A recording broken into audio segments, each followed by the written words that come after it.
Well, woohoo, frickin' who. I got these tracks on. I never had them off, so I never had to put them on. I'd have to say they're a pain in the ass, but it took me about 4.5 hours for that one yesterday. All the trial and error and YouTube checking on stuff. And this one here took me about, I don't know, I'd say about an hour. So you gotta let the air out of the four corners. Then you gotta put some eye bolts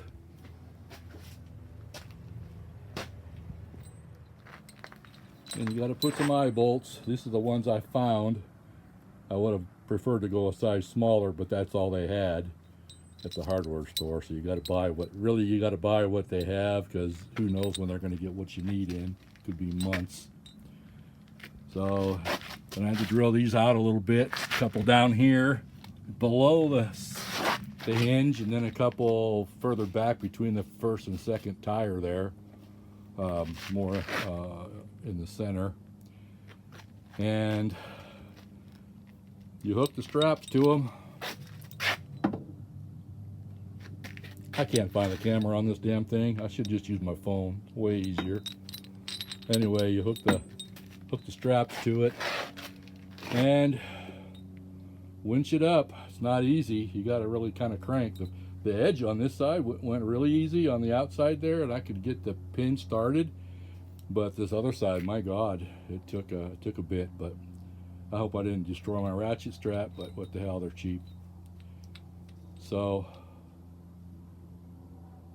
they're in, and it's the same side they came off and the same direction they went. So now I've been carrying around a damn tire gauge thinking it was low pressure for a couple of years, and never needed it. So today I pulled it out and it's like, it doesn't work. Oh well, it's not low pressure. It doesn't even register.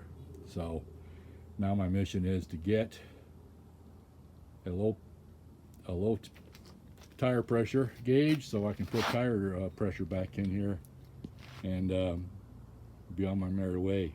Still trying to figure out a way to get into those front two Zerks.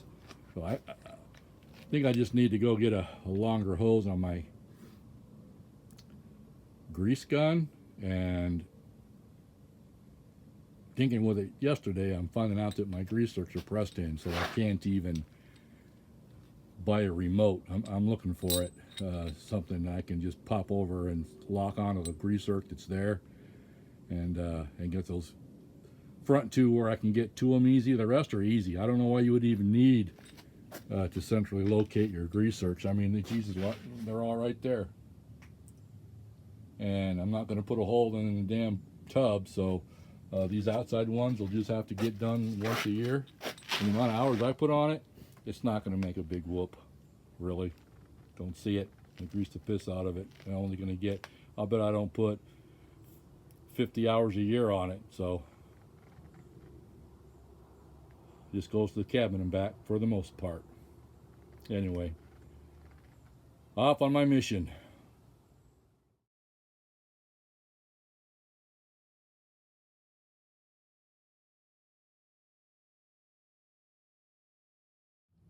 So, after getting everything back together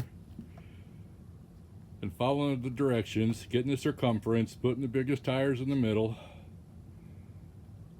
smallest tire in front, second smallest in back, and then do the ratio. I had like 5 inches of deflection in this track with my tires, middle two tires, up to 9 pounds. So this track has spacers, which I just took out. Now I'm lowering her down onto the ground, and we're gonna do battle here and see if I can't get them back together. There's no air in these tires at all, any of them, so we'll see how it goes. Hallelujah. I decided to try these clamps. Now, they won't take a huge hard pull, because that rubber's going to bend. And I did see online where somebody had made some threaded rod with some bolts welded on some vice grips. That's what the dealership uses to pull these tracks together. But this thing, hopefully it'll work. There's no air in the tires, so, but I only had to pull it together about an inch. These little clamps work just fine on this side. We'll see what the other side does. No fuss, no muss. Pin is in, and put the car key in, and on to the next one. So that worked out pretty good. The one pin came out, and the other one went in. Easy peasy. New car key. So we will.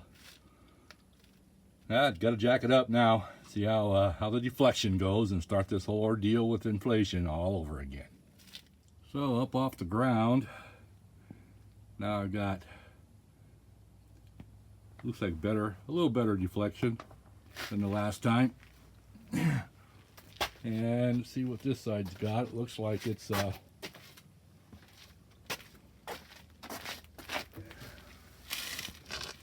quite as much, but still good. I think I want to be good. We'll put some air in these tires and see what happens.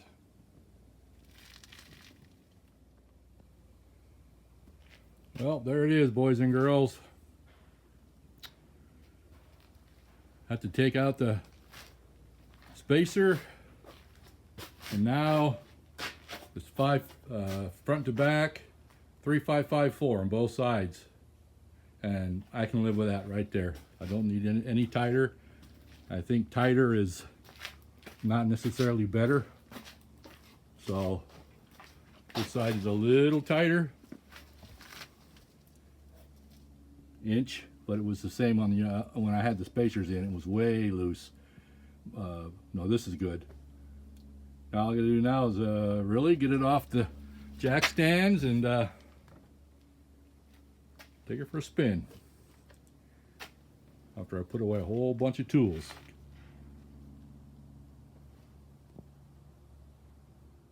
So I can call this a project about done.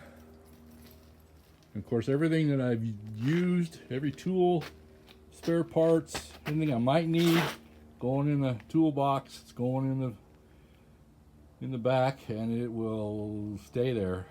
So any specialty tools that I've had, any specialty tools that I build, they're all going in.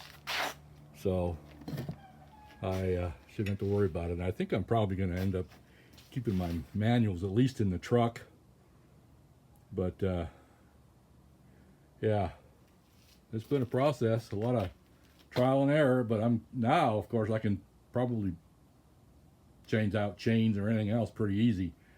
Yeah, which reminds me, I need to make sure I put my slide hammer in here too, because if you need to pull an axle, it's the only way to go. All right, all done. Time for the next one.